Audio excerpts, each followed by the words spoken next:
Hello, dear students. How are you all? I hope you all are healthy and doing great in your life. So, students, I'm your mathematics educator again here with a new chapter. And today we have chapter number 15, which name is नीना's birthday.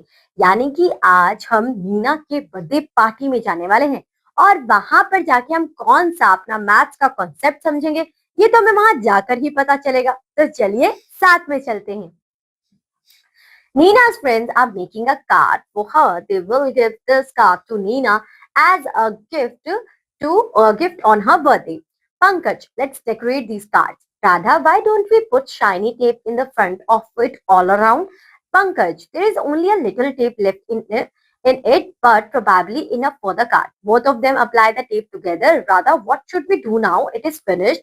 Pankaj, we need some more tape. Can you tell how much long tape has already been pasted on the card? How will you measure it? यानी कि card बना रहे थे तो उन्होंने सोचा क्यों ना एक डेकोरेटिव टेप हम यूज कर दें सारे कॉर्नर्स पे, पर कहा भी कि वो थोड़ी कम है, लेकिन उन्होंने कहा एक बार लगा के देख लेते हैं क्या पता हो जाए।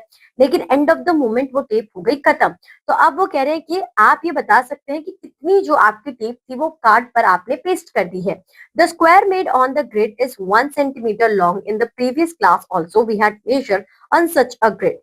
Till now dash centimeters long tape has been pasted. तो कितने सेंटीमीटर्स आपकी पेस्ट होगी है?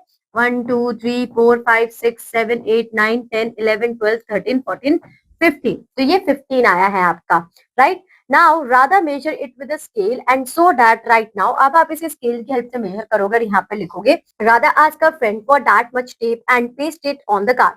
Pankaj, how about sticking a thick shiny silk thread around this picture? Radha, okay Pankaj, but let's see how much long thread is needed. पर पहले उससे पहले ये देख लेते हैं कि कितना thread हमें जरूरी होगा.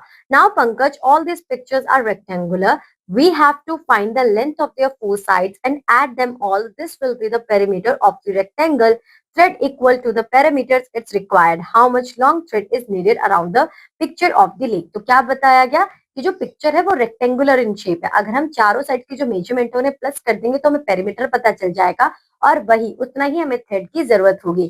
तो यहाँ पर किसके बारे में डिस्कशन हो रहा है? Perimeter of the rectangle. The sum of the four sides of the picture of the cake place on the grid is 5 + 8 + 5 + 8. तो ये कितना हो जाएगा? 16 + 10. 16 + 10 is 26. For the picture of candle, तो for the picture of candle आप देखेंगे कितना है? 1 2 1 2 3 4 5. सो 2 + 2 5 + 5, तो ये हो जाएगा आपका 14 सेंटीमीटर. इस तरीके से आप इसे कैलकुलेट कर लेंगे. Now and for the flower picture dash long thread is needed. और फ्लावर पिक्चर के लिए आप खुद से कैलकुलेट कर यहाँ पर बताएंगे. Let us find out the perimeter of the rectangle. Do you see any relation between the perimeter, length and breadth of the rectangle? Yes, कि opposite sides of a rectangle are equal to each other, right? तो हम यहाँ पर क्या कर सकते हैं Radha? Here in every rectangle we add the length twice and the breadth twice. If double the sum of the length and breadth, we can find out the perimeter of the rectangle. तो उन्होंने क्या conclude किया कि अगर जब आपकी same ही measurement है opposite sides की, तो अगर आप लेंथ और ब्रेथ को प्लस कर दे और 2 से मल्टीप्लाई कर दे तो भी तो हमारा पेरीमीटर ऑफ रेक्टेंगल आ सकता ना? बिल्कुल ठीक आ सकता है. तो ये क्या है? ये है आपका formula for the perimeter of the rectangle. Pankaj, the sides of a square are all equal. Its perimeter will be 4 times the length of the side. Therefore, the perimeter of enclosed shape formed by 3 or more than 3 sides is equal to the sum of all their sides. यानी कि यहाँ पर simple हमने देखा कि अगर आपकी कोई भी ऐसा ट्राइंगल है और आपका उसको पेरीमीटर कैलकुलेट करना है तो आप उन तीनों का सम कर देंगे साइड्स का, तो आपके पास आपका पेरीमीटर आ जाएगा. और अगर आपके पास आपका स्क्वायर है जिसके 4 sides are always equal to each other, तो यहाँ पर आप क्या करेंगे? 4 मल्टीप्लाई बाय जो भी एक साइड का मेजरमेंट होगा उससे मल्टीप्लाई कर देंगे तो भी आपके पास स्क्वायर का पेरीमीटर आ जाएगा. Let's practice. Some rectangles are drawn on a grid paper below. The side of the square on the grid paper is 1 centimeter. Then find the perimeter of each rectangle. तो यहाँ पर हम rectangle 1 के लिए calculate करते हैं 1 2 3. तो यहाँ पर आपके पास एक मेजरमेंट आ गई 1 2 3 4 5 6 7 8 9 10. तो यहाँ पर आप क्या करेंगे? 3 + 10 करेंगे और जो भी आपका आंसर आएगा उसे 2 से मल्टीप्लाई कर देंगे. Means 2 × 13 is equal to 26 centimetre. इस तरीके से आप इसे कैलकुलेट कर लेंगे. तो फॉर रेक्टेंगल 2 and 3 आप कैलकुलेट करेंगे. 4 के लिए मैं कैलकुलेट कर देती हूँ. ये भी मैं क्यों कर रही हूँ, बहुत छोटा है तो आप ही कर लीजिएगा, लेकिन मैं बता देती हूँ 1 2 एंड 1 2 3, यानी कि 2 + 3 मल्टीप्लाई बाय 2, ये आपका हो जाएगा 10 सेंटीमीटर। इस तरीके से आप अपने पेरीमीटर्स को कैलकुलेट कर सकते हैं। आगे बढ़ते हैं बच्चों, यहाँ पर आप लेंथ लिखेंगे, ब्रेथ लिखेंगे, लेंथ प्लस ब्रेथ करेंगे और फिर पेरीमीटर कैलकुलेट करेंगे। Okay, now activity, look at the square and rectangle objects in your classroom and find out there perimeter. Cut out any 4 pictures from the newspaper, arrange them together in such a way that a photo frame of the smallest dimension is required. For this, you can also try placing the picture on a copy of the maths book. तो इससे आपको help मिल जाएगी इनको major करने की. Radha, we have already calculated the perimeter of the pictures that will be put on the cards. Why don't we also find out how much shape these cards will take? तो हमें इसकी क्या जरूरत है कि वो कितना स्पेस ऑक्यूपाई कर रहे हैं. So Pankaj say, we will find out by counting the squares. We did this in the previous class also. The picture of the cake has covered 40 squares. Since the length of the each square is 1 centimeter, the area of the picture of the cake will also be 40 square centimeter. यानी कि जब हम सिर्फ boundaries की बात कर रहे हैं तो हम क्या करते हैं, तब हम पेरीमीटर कैलकुलेट करते हैं, जिसका फॉर्मूला हम ऑलरेडी डिस्कस कर चुके हैं. लेकिन अगर हम ये देखना चाह रहे हैं कि उन्होंने कितना स्पेस ऑक्यूपाई किया विद इन दी बाउंड्रीज, तो हम किसे यूज करते हैं, हम एरिया को यूज करते हैं. अगर आपके पास कुछ इस तरीके के हैं कि आपके पास स्क्वायर ग्रिड्स है, तो आप इन्हें काउंट कर लेंगे और इसके हिसाब से बता देंगे कि उन्होंने कितना स्पेस ऑक्यूपाई किया है, राइट. लेकिन इन्हें भी कैलकुलेट करने के लिए आपके पास कुछ फॉर्मूलाज होते हैं. क्या है वो फॉर्मूलाज? यहाँ पर देखिए कि अगर आपने अपनी लेंथ पता कर ली है, आपने ब्रेथ पता कर ली है, रेक्टेंगल के लिए बात की जा रही है, तो आप लेंथ इंटू अगर ब्रेथ करेंगे तो आपका आंसर क्या आ जाएगा, 40. यानी कि एरिया ऑफ रेक्टेंगल क्या है, लेंथ इंटू ब्रेथ. आगे चलते हैं. Do you see any relation between the length, breadth and area of the rectangle? Yes, कि जब आप लेंथ और ब्रेथ को मल्टीप्लाई करते हैं तो आपको क्या मिल जाता है, आपको अपना एरिया मिल जाता है. Now activity, we place a matchbox on a grid paper in different way which are as follows. Now count and answer number of calls in situation. तो यहाँ पर देखिए number of calls in situation 1. The dash area of the largest surface of matchbox is. तो larger surface यहाँ पर आपका ये है, आप इसे 1 2 3 1 2 3 4 5, तो 3 into 5 आप करेंगे तो आपका क्या आ जाएगा, 15 सेंटीमीटर स्क्वायर आपका आंसर आ जाएगा. Next, number of calls in situation 2. तो सिचुएशन 2 में आपके 2 ब्लॉक्स तो ये रहे और 1 2 3 4, तो 4 मल्टीप्लाई बाय 2 करेंगे तो यहाँ पर एरिया क्या आ जाएगा, 8 centimetre square is equal to area of side surface of match box and dash the perimeter. Perimeter कैसे करेंगे आप, यहाँ पर 4 2 जा, तो 4 + 2 multiply by 2, 6 by multiply by 2 हो जाएगा 12 सेंटीमीटर. इस तरीके से आप इसे कैलकुलेट करेंगे. Now learn by doing. You can also keep the duster, geometry box, sharpener, eraser, scale, etc. in different ways and find the area and perimeter on a grid paper. यानी कि अगर rectangle की बात की जा रही है और आपसे पूछा जा रहा है पेरीमीटर, तो ये होगा आपका formula L + B multiply by 2, और एरिया की बात की जा रही है तो L × B आप कर देंगे. बस आपको ये दो चीजें याद रखनी है. जहां पर भी आपको कैलकुलेट करना हो पेरीमीटर तो ये फॉर्मूला लगा दीजिएगा, जहां एरिया कैलकुलेट करना हो तो ये फॉर्मूला लगा दीजिएगा. Now Hema has made some shapes by taking 9 square boxes of 1 centimetre. तो यहाँ पर क्या आंसर होगा, observe the number of cells, area and external measurement perimeter of the shapes and write it in the notebook. Try it yourself. क्या बोला जा रहा है बच्चों यहाँ पर, ये आपको खुद से ट्राई करना है. Draw a rectangle in your notebook of 7 centimeter length and 5 centimeter width and find its area and perimeter. Already बता चुकी हूँ कि आपको कैलकुलेट कैसे करना है, तो आप बहुत इजी कैलकुलेट कर सकते हैं. Now draw a square of 8 centimetre side with your classmates and find its area and perimeter. अगर स्क्वायर का आपको एरिया और पेरीमीटर कैलकुलेट करना है तो पेरीमीटर के लिए तो मैंने सिंपल कहा था कि जो भी आपको साइड दी जाएगी आप उसे 4 से मल्टीप्लाई कर देंगे. पेरीमीटर के लिए तो 4 8 कितना होता है, 32 सेंटीमीटर. तो सेंटीमीटर में आपका आंसर आ जाएगा.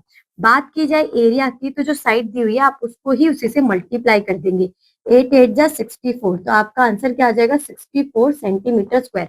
इस तरीके से आप इसे कैलकुलेट कर लेंगे. ठीक है, आगे चलते हैं. Find the perimeter and area of rectangle 12 centimetre long and 15 centimetre wide on a grid of 1 centimetre multiply by 1 centimetre.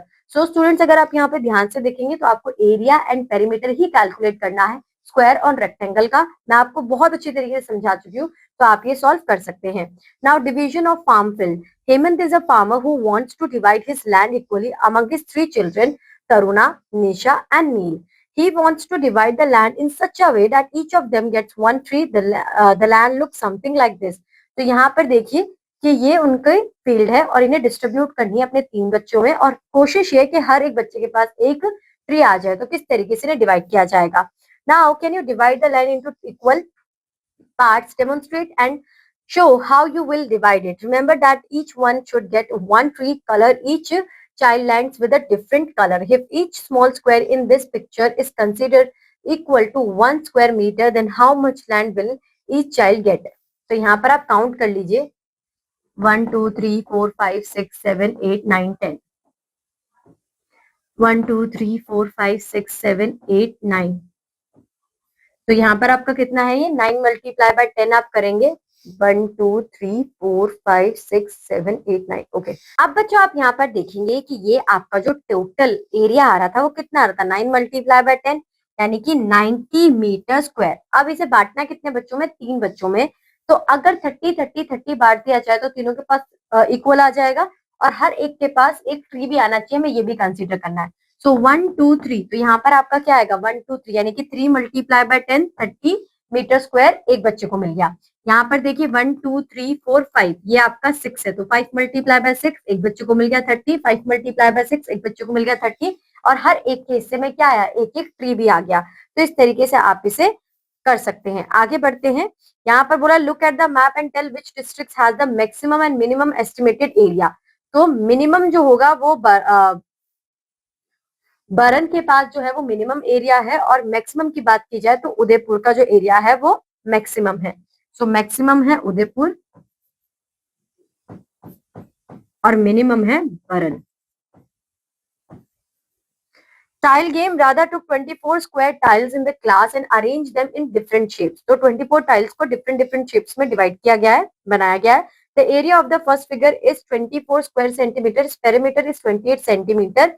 So the area of the second figure is 24 square centimeter, but the perimeter is dash centimeters. So second 1 2 3 4 1 2 3 4 5 6। So 6 plus 4 कितना होगा? 10। 10 multiply by 2 कितना होगा? 20। तो ये कितना perimeter आ जाएगा?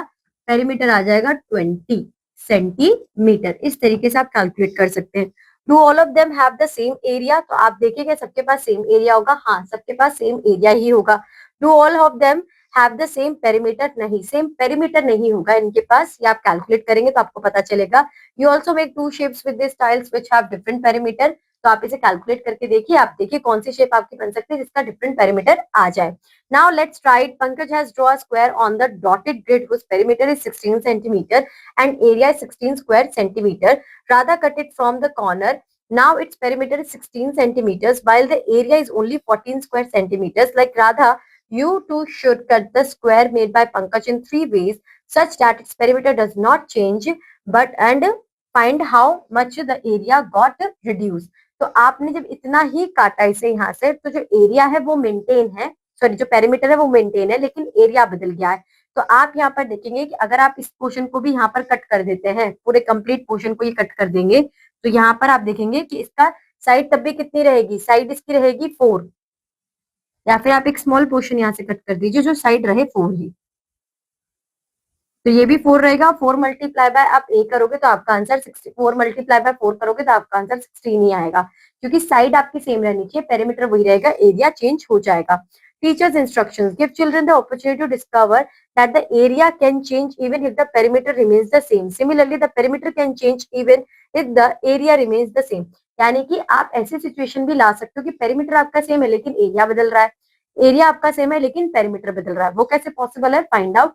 The perimeter of the given triangle is 30 centimeter. If a square of side 2 centimeter long is removed from it, then what will be the perimeter of the remaining part? तो यहाँ पर देखिए 30 दिया हुआ है, ट्राइंगल का perimeter दिया हुआ है, अब 2 सेंटीमीटर इसमें से कट कर लिया है, यहाँ पर कट कर दिया, तो अब बोल रहे हैं then what will be the perimeter of the remaining part. तो यहाँ पर आपकी ये तो मेजरमेंट आपको देखनी पड़ती है, लेकिन यहाँ पर आप सिंपली क्या करेंगे? 2 को माइनस कर देंगे, तो आपका आ जाएगा 28, राइट? क्योंकि हमने क्या सीखा है, पेरीमीटर का क्या मतलब होता है, sum of all sides. Now second, from the square shown in figure 1 below 8 squares of 1 multiplied by 1 centimeter cut out as shown in figure 2, then find the perimeter of the new figure. तो अब आप यहाँ पर क्या करेंगे, आपको new figure का perimeter count करना है. तो आप इसे इस तरीके से, इन जो एक आपके स्क्वायर्स हैं उनका सेम मेजरमेंट होगा, इन्हें कैलकुलेट करके मल्टीप्लाई कर लेंगे, इन्हें कैलकुलेट करके मल्टीप्लाई करेंगे. यहाँ पे एक एग्जेप्शन ले लेंगे आपके, इस तरीके से कुछ, और जितना आपने लिया है ना उसे आप फर्दर माइनस कर देंगे, तो आपके पास आपका आंसर आ जाएगा. Now students, we have exercise question number 1. Write the formula to find the area and perimeter of the following figures. तो रेक्टेंगल के एरिया का फॉर्मूला जो है वो है लेंथ इनटू ब्रेथ, और पेरीमीटर का फॉर्मूला होता है 2 multiply L plus B. Square का आप बताएंगे खुद क्योंकि वो इजी है. Now question number 2, the length of a rectangle is 40 centimeter and width is 60 centimeter. Then find its area and perimeter. तो 40 मल्टीप्लाई बाय 60 करेंगे तो 4 6 24, और ये 00 आ जाएगा. ये क्या आ गया, ये आ गया एरिया, सेंटीमीटर स्क्वायर. अगर पेरीमीटर की बात करेंगे तो 40 प्लस 60 करेंगे 100 आएगा, 2 को 100 से मल्टीप्लाई करेंगे तो क्या आ जाएगा, 200 सेंटीमीटर आपका आंसर आ जाएगा. इस तरीके से आप कैलकुलेट करेंगे. Question number 4, find the area of the shaded region in the given figure. ये आपका क्या बना रहा है, ये आपका ट्राइंगल बना रहा है. अगर आपका ट्राइंगल भी ना बना रहा होता तो ये क्या है, ये आपका रेक्टेंगल. आप रेक्टेंगल का फॉर्मूला लगाएंगे, यहाँ पर उसका हाफ कर देंगे. 3 2 कितना होगा 6, 6 का हाफ करेंगे तो कितना आएगा 3. तो इसका जो एरिया है वो क्या है 3 सेंटीमीटर स्क्वायर. यहाँ पर आपका क्या है, यहाँ पर आपका स्क्वायर है. स्क्वायर के एरिया का फॉर्मूला क्या होता है, साइड इंटू साइड. तो यहाँ पर आप 25 इंटू 25 करेंगे तो यहाँ पर आपका आ जाएगा 625 मीटर स्क्वायर. इस तरीके से आप इसे कैलकुलेट कर लेंगे. आगे चलते हैं. Question number 5, what will be the perimeter of the remaining shape of the given square if a piece of 4 centimetre length and 6 centimetre width is remove from it. तो यहाँ पर आपका 8 सेंटीमीटर दिया है, 8 में से आप 4 माइनस करेंगे तो आपके पास आएगा 4. 8 में से आप 6 माइनस करेंगे तो आपके पास आएगा 2. दोनों को प्लस करेंगे, 2 से मल्टीप्लाई कर देंगे तो 6 2 से क्या आ जाएगा 12 सेंटीमीटर आपका रिमेनिंग पेरीमीटर होगा. आगे चलते हैं बच्चों. सो इसी के साथ बच्चों आपका चैप्टर यहाँ पर खत्म होता है. आई होप सो कि आपको चैप्टर बहुत अच्छी तरीके से समझ में आया होगा. So for today, that's it. Now I'm going to meet you in your next class with a new chapter. Till then, enjoy your day. Bye bye students.